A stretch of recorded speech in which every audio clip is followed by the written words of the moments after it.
What's up? What's up? Now we're back to another episode on just the day after Thanksgiving. Happy Black Friday, y'all. We got this old Fibonacci I've been explaining. I'm going to dive right into it now. And this was the support line, the ultimate support line from the Fibonacci I drew. And the Fibonacci is just from the lowest RSI low all the way up to the highest RSI high when it loses momentum. Sorry, on the highest price on the price action graph, on the candle graph. So this, obviously, I didn't expect it to hit above the support line. I did expect it to hit down, but as I go through all my videos, I explain how there has to be two sets of lows and a higher RSI value with a new low. So I did expect it to close, and I'm glad it did, because this is a great inside the purple. When it loses momentum, to me it translates to this is going to be a very short it's a sign of a very short bounce, a very short trend on the current trend, on the bearish trend. So for me, I'm glad it happened, and let's continue moving forward. So once it did this is, for me, this was a short-term graph, because I was basically going long on prices that were hitting the support line. I got a pretty good return on that one multiple times. So I did it again, obviously, here, and then I lost a bit of money, and I just I just pulled in my losses. Let's start with a new graph. New graph on the Fibonacci. We're gonna draw it from the highest.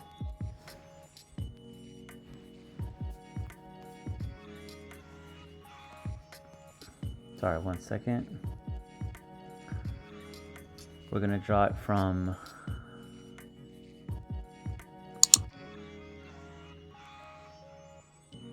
the support line there, all the way up to the highest there.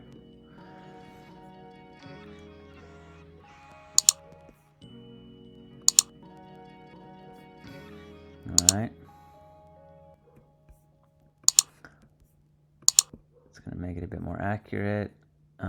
Go at the highest point, that is 25,206.7.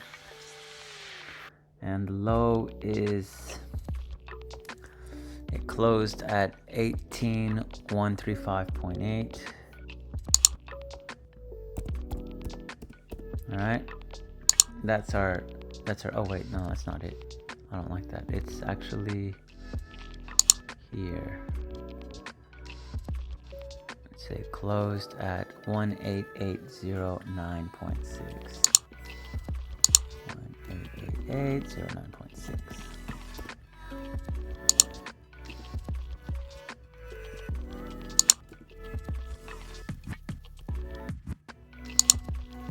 All right, that's what we're looking at.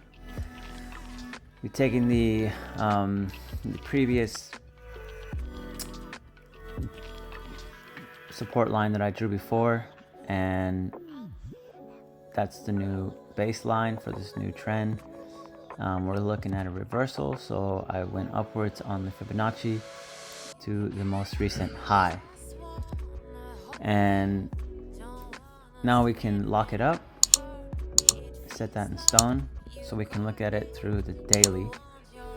The daily does confirm also on the RSI that it's losing momentum, which is good. Especially, so that was the latest low. That was a low of 17,614, and then it went up to, so that was bounced at 20.31 on the RSI, and then it hit 24. So we're not quite there yet, to be honest, but we're looking at a good, you know, this is a good bounce.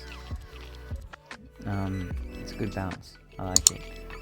So with this particular candle, if you look at on the daily, this does happen very rarely, but when it does, I like to look at it as a 50-50 chance that this candle here on the 21st of November does not say that this is the last low it's going to drop to, because when this happens, when on the daily time frame, the weekly, the 1 hour time frame, when this candle closes and dips down further than the candle here on the 9th of November below the Bollinger Band, to when it patches the Bollinger Band, hits a little reversal, goes back up, good price action, but continues going down and closes past this day. The 21st of November goes down past and closes down past the 9th of November. You get it? It closes at 15922 and then it closes at 15779. It closes below it without going outside the Bollinger Band. When this candle closes inside the Bollinger Band and it goes past the previous candle that went outside, there's a lot of room for it to keep falling. That's why I drew the new Fibonacci, because there's gonna be more room. I think this is the new ceiling. Sorry, this is a new support line. I'm looking for, would be ideal if it went below past the Bollinger Band and stayed within the pink area. That is a strong buy for Bitcoin. So it's not over, folks. We're definitely looking at a new low than this low here at 15,473.6. We're looking at a new low coming up. If you look at the daily, the fast moving RSI is hitting at the 100 line, and you know,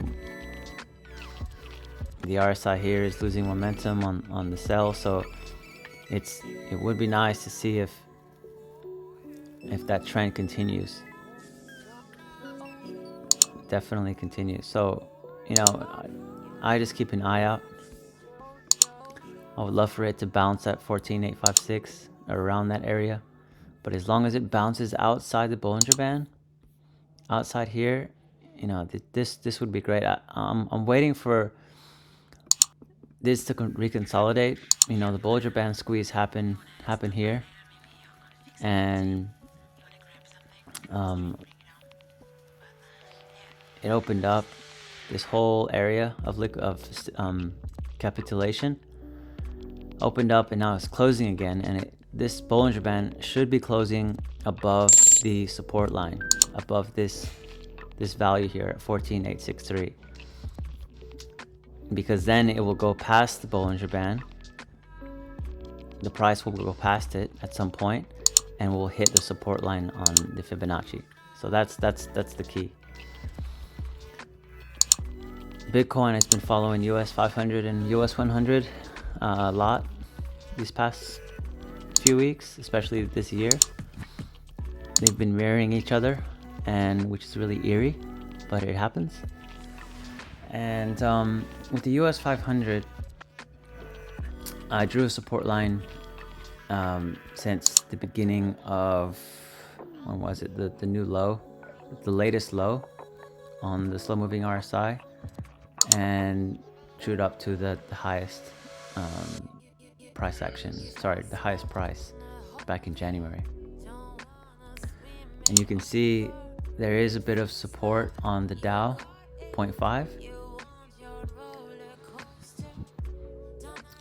You know, I think the US 500 has a lot of room to retest this support line, considering Bitcoin's situation right now.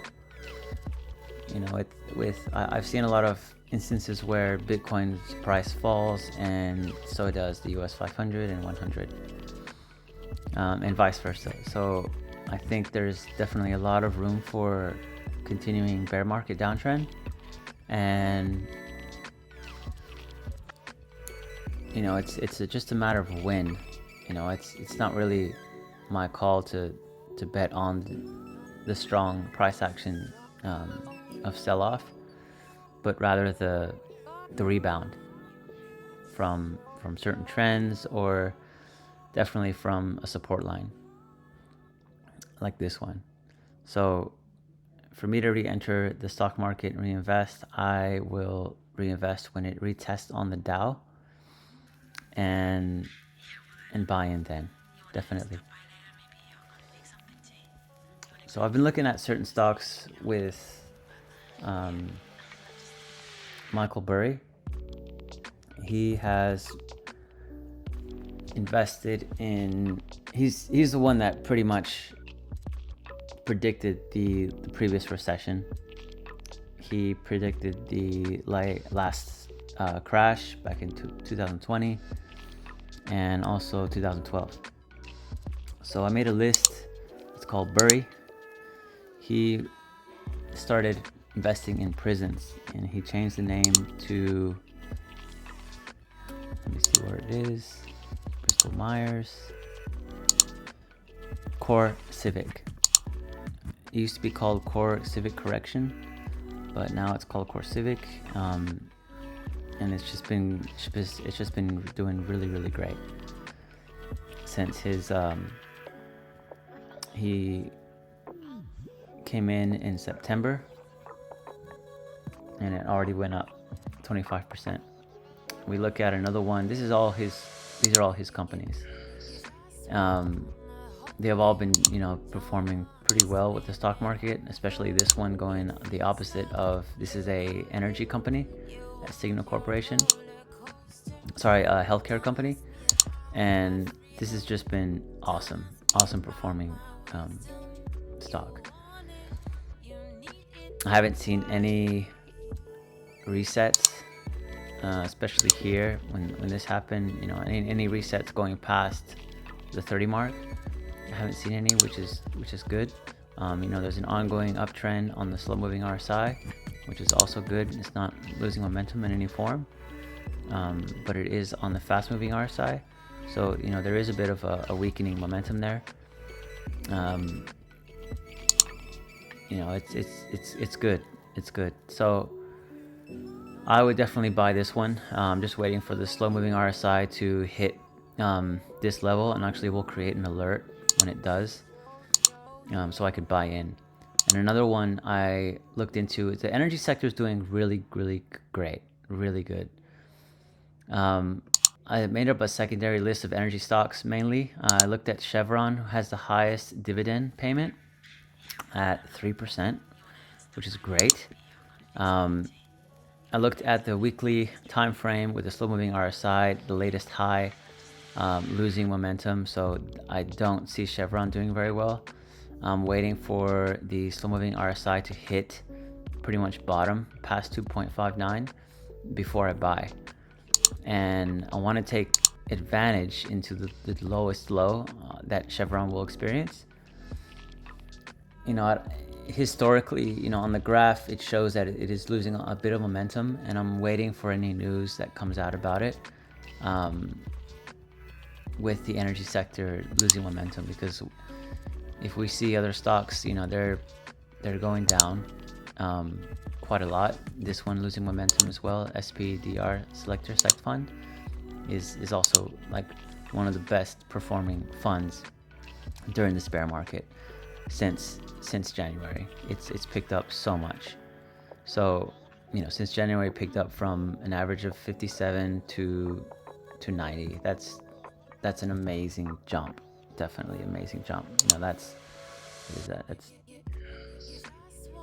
That's close to 40%. So that's great. Anyways, so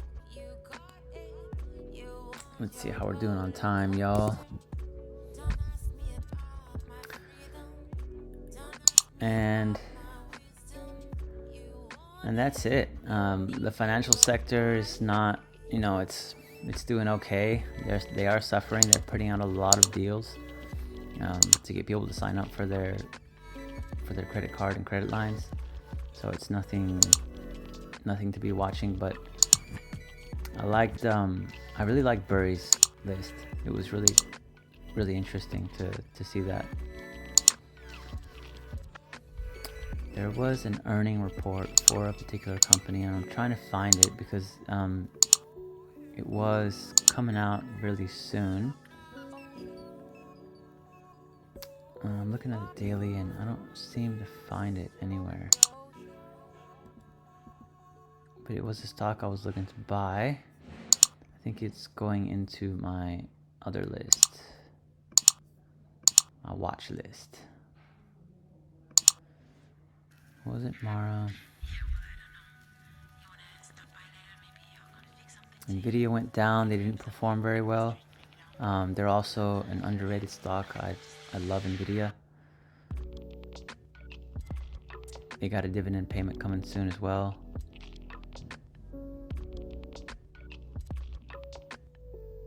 Earning report for Baba did well. They did well.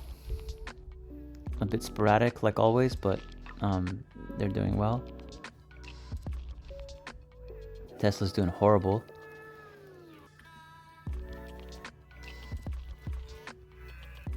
Wow, Twitter. Massive fall on Twitter. I hope you guys don't invest yet. Way too early to invest. Let it settle. Let Musk clean up his act, clean up the company. Renew his reputation. It's not doing so good right now. No one's doing good, guys. It's a hard market. Definitely a hard market to do. Everyone's just, Meta's doing terrible. I'm waiting for that to fall a bit. They're going a bit sideways, losing momentum on the MACD. It's not looking good. Looking like a new low for Meta. Qantas was doing great. I signed up with them. They paid okay dividends. Not this year though, but yeah, I signed up early. Bought it around $3 a share.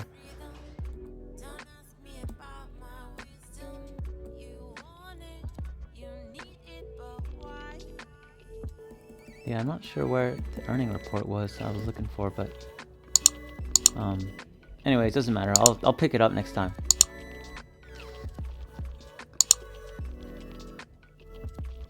And alright guys, well that's it. That's all I got for y'all, and I'll touch base next week. I'm currently trading at a rebound with Bitcoin at the moment, set to auto deposit my margin at 15,100, which is around the support line. And so once it hits the 1488, I have my margin liquidated at 13.5. So I'm not looking for that bit of a capitulation unless another FTX does fall down. And there we go. There we have it. I'll see you guys. Have a good weekend.